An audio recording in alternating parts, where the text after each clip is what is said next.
Hello, LadaRay and moderator Oz here. Together with nearly 100 participants, we had a fantastic first live LadaRay webinar. Will Trump survive his first term? The webinar discussion included why Trump made so many decisive moves so early in the term, the risk of his assassination or impeachment, how Trump is put in his political straitjacket, Trump's importance for the Earth shift and upcoming European shift, will Merkel be re-elected in Germany, and French election prediction. Can Putin and Trump work together in Ukraine and the Middle East?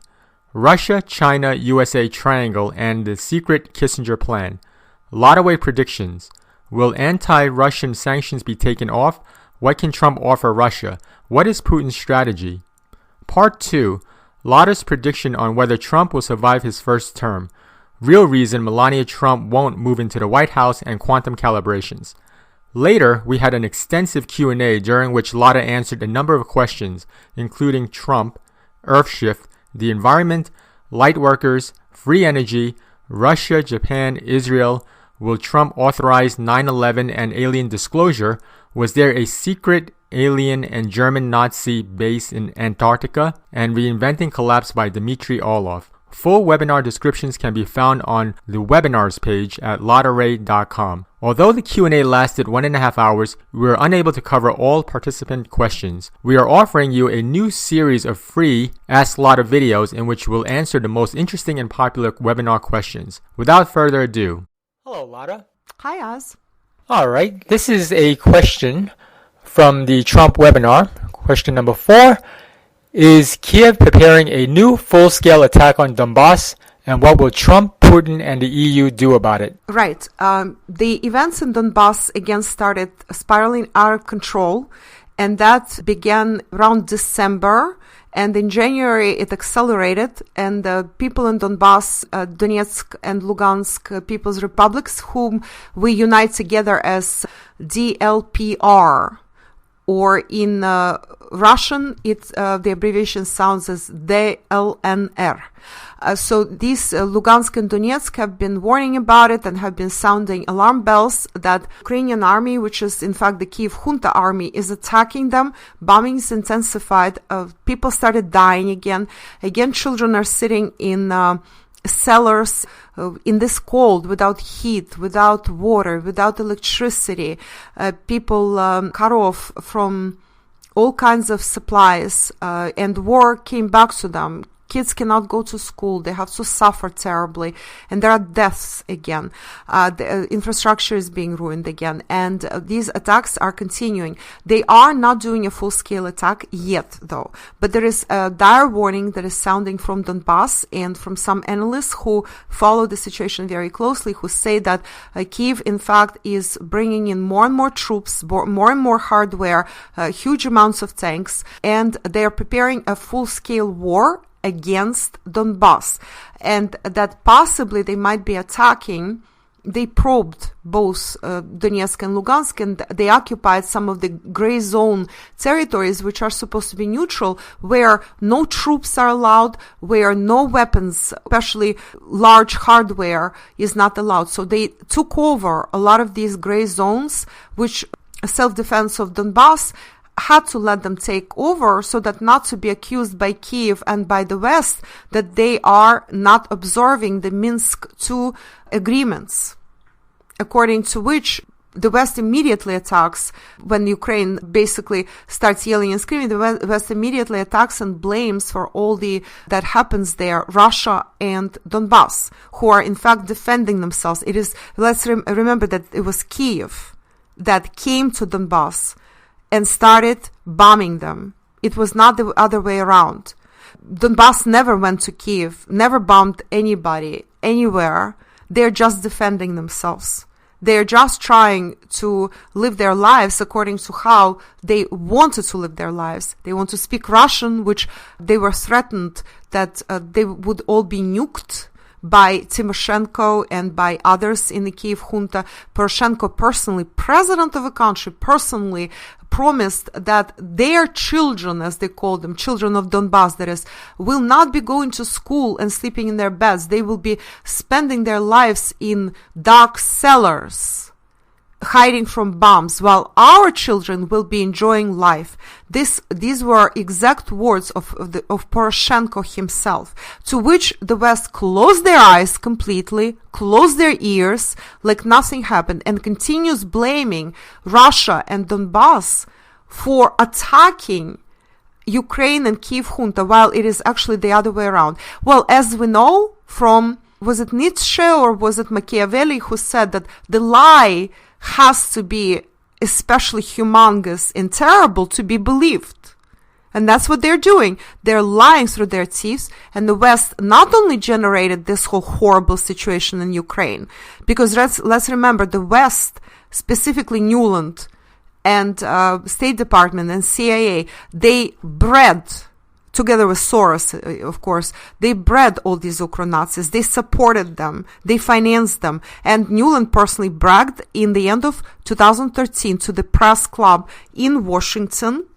She bragged that U.S. spent $5 billion to subvert Ukraine and turn Ukraine into anti-Russia on Russian borders. So that plan actually materialized. I did a lot of predictions in 2014 and 15 about Ukraine, and I have a lot of articles under the archive category Ukraine. You can go and look at tons and tons of articles that I wrote throughout the past 3 years on Ukraine and the situation in Ukraine, analyzing, predicting, revealing stuff, also telling you about the geopolitical and financial as well as psychological motives for why Ukro-Nazi proliferation occurred in Ukraine. Also go to my Earthshift reports, that's LadaRay.com, and many of you know where to find them under the Earthshift report tab on top. And there are several reports about Ukraine there, including Earthshift report 2, 3, 6, and 8. Those are Ukrainian reports. So what is happening now and why suddenly they started again reviving this war in Donbass? Incidentally, previous attacks were all fended off by Lugansk and Donetsk. Moreover, there are 3 cauldrons, as we call it in Russian. They're called cauldrons. That's when the troops get surrounded of the enemy troops and then either taken prisoner or they are killed. And that happens when one party attacks another and goes and attacks very seriously. And the result is that cauldron in which the troops actually are incapacitated, and then they either have to surrender or they die because eventually they get eliminated. So there are 3 cauldrons in which Donbass successfully fended off attacks. And you probably all remember there was Ilovaisk cauldron, Debaltseve cauldron, and there was one more. I forget the name of that one. It was lesser known. And so thousands and thousands of Ukrainian troops died there, and Kiev actually is concealing the real losses. So in these new attacks, they already made several hundred of their people sacrifice their lives because they ordered, Ukrainian junta ordered their people to go to advance through the fields that were mined. And it was actually known. So at least in the first several days of this new attack, at least 200 Ukrainian troops have been killed, while self-defense of Donbass only had about 8 casualties in the first week or two amongst their military personnel, and unfortunately several civilians died as well from bombings because Kiev junta bombs Donbass. But so many casualties on the Ukrainian side, not only because they were advancing and the attacking party always gets more casualties, but also because they were actually making their people deliberately go into the minefields. And those mines were exploding. Also, there is, according to defectors, and there are a lot of defections going on in the Ukrainian army, and all those people go to Lugansk and Donetsk, and they tell them stories. So they say that 70% or more of the Ukrainian servicemen actually use heroin or other drugs, and what they do, they sell weapons and their munitions. They sell them and to buy their drugs in the open market. Also, a large number of those who are recruited into Ukrainian army are in fact some kind of homeless people or criminals. and they recruit them. They basically tell them, you either stay in jail or we will pay you money and you just go and kill people in Donbass.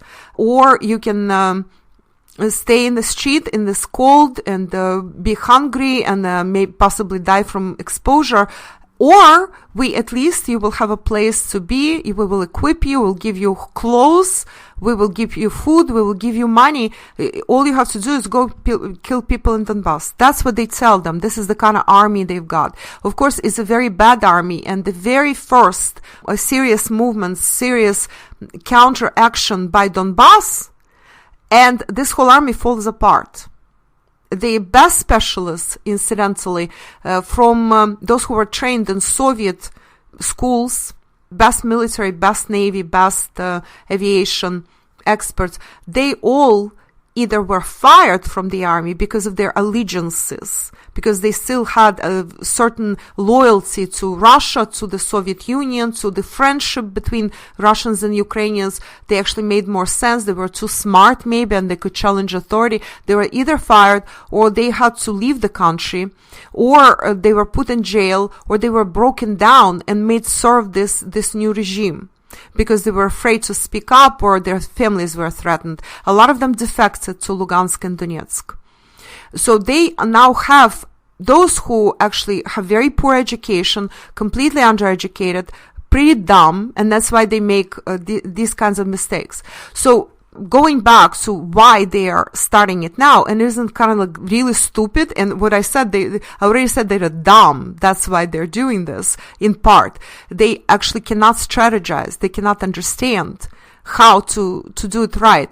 They're just bullies. They are just using the fact that nobody actually tells them not to do it, that the West at most is silent, and before that the West was supporting them in everything. So it's very stupid to attack during such a cold winter, isn't it? But they're doing it nevertheless. And why is that? Because they feel like they're sitting on a time bomb. Because after Trump was elected and then he announced that he wants to get more friendly to Russia and take off sanctions over Russia, and he might actually do that. I know the US Congress is trying to prevent him from doing it, but he might actually do it before Europeans do it. Even though that was Europeans throughout 2016 who were resisting sanctions and complaining about them, that they're losing a lot of money, that they're losing markets. But it is Americans who actually might take sanctions off earlier than Europeans will do. So there is a lot of fear in the EU that Americans might beat them to the punch and occupy Russian supermarket shelves and markets wherever they can. Well, I have news for you. There isn't much danger as far as supermarket shelves, because Russians actually don't want to buy from the US anything that concerns food because of GMO and other pollutants and antibiotics that they use for animals, etc., etc. However, and for milk. So where Americans might occupy certain positions ahead of Europeans is probably the oil and gas sector, possibly, and maybe certain types of manufacturing, but not that much. It's mostly Europeans that sell to Russia some high-end products. But Europeans are still afraid. So once Trump started announcing the complete turnaround in the policies towards Russia, in Kyiv, they knew that they're being sold out. I actually did an article. That was early November, the moment Trump won elections. I did this article. It was called Operation Poroshenko Dump, how Trump is preparing to drop Poroshenko, or something like that, Ukraine, to drop Ukraine. So you can search that article. It's on Future Strandcast. And it's a very popular article. It actually appears in the top 10 category oftentimes. So when Poroshenko realized that, and his cronies realized that they're actually being slowly dropped by the West, which is what is happening right now, they decided that they need to prove, number one, that they're still useful to the West as anti-Russia, and that's why they went to Donbass. Number two, they had to appease their own Ukro-Nazis and nationalists, ultra-nationalists, who keep demanding that Donbass and Crimea are taken back. Number 3, they need to distract their population from the terrible crisis that is happening in the country so they don't protest about real issues. So they redirect all that aggressive energy. We discussed that in the previous answer, how aggressive energy is redirected outward so that the population does not turn against its rulers. Well, this is what they're doing. They're also trying to assert themselves on the international arena as a subject, because it has been said that Ukraine stopped being a subject of politics and of geopolitics, and now it's an object. It's like a ball that is being thrown around by superpowers, whichever way the wind blows. And now, again, decisions are being made between Russia and the US, and even Europe is a sideshow here. And part of these ultra-nationalist Ukro-Nazis, they actually want to prove that they actually ruled their own country. And that's this whole combination of factors. This is what is causing this new bout of attack on Donbass. Unfortunately, those poor people in Donbass, that's who suffers, and of course is awfully tragic, awfully difficult, and it's very difficult for me. You know, many of you know that I spent my childhood, have great memories. I spent it in Odessa, which is presently still a part of Ukraine, and it's located on the Black Sea. It's a beautiful environment to grow up in, and I am really saddened by what these Ukro-Nazis turned my beautiful Odessa into, how they attacked people and burned them alive on May 2nd of 2014, when people peacefully protested against the fact that they were being Ukrainized. They wanted to continue speaking Russian language, and they wanted to be friends with Russia. And for that, 45 people were burned alive and killed during that Ukro-Nazi attack on the Kulikovo Pole, the square where the peaceful tent city was located, protest tent city was located. So all this taken together means that the junta is feeling that they're on their last legs, and like a wounded beast that has been cornered, they are very dangerous right now. Of course, all this can be ended very quickly, as I said many times, by Americans and Europeans stopping to support this junta. All they have to do is they have to withdraw their support. They don't even have to say, oh, bad people. They just have to withdraw their support and stop touting them as freedom fighters and this wonderful Ukraine, democratic Ukraine, which Ukraine is not. Ukraine right now is a fully blown fascist state, and it's also a terrorist state. There are a lot of terrorist acts. They recently killed famous commander Givi. His real last name is Tolstych, and I forget his first name. And before that, they killed another famous commander, Motorola. That was October of last year. Just several days ago, also, chief of the Lugansk police was killed as well. These are all terrorist acts by Ukrainian subversives that penetrate into the republics. All this, and the West does not see anything. These events, and they actually don't know what to do. They put everybody, the entire world, in this kind of situation. This is another vivid example of how aggressive and nonsensical everything that the West does is. So Trump is trying to somehow get out of this dead end that the West just pulled themselves and everybody else with them. He tries to extricate his country and somehow get out of this conundrum. And again, the Congress, the US media, European establishment, and everybody who has been entrenched everywhere in the West in all these political spheres, they are trying to do everything to prevent Trump from accomplishing the turnaround. And the last question that we need to discuss here: what will Putin, what will Trump, and what will EU do? EU is at the crossroads right now.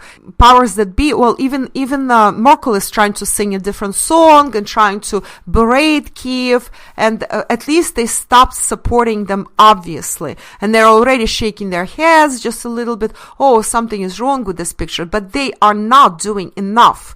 They have gone too far in the anti Russian direction and in the support of the fascist regime in Ukraine, which is a fascist regime existing in the very center, middle of Europe, because geographically Ukraine is located in the very middle center of the European continent, because European continent ends in the Ural Mountains. So it's in the very center of Europe. There is a fascist state, and nobody in the West sees that, even though how many people have been talking about it and trying to open their eyes onto it.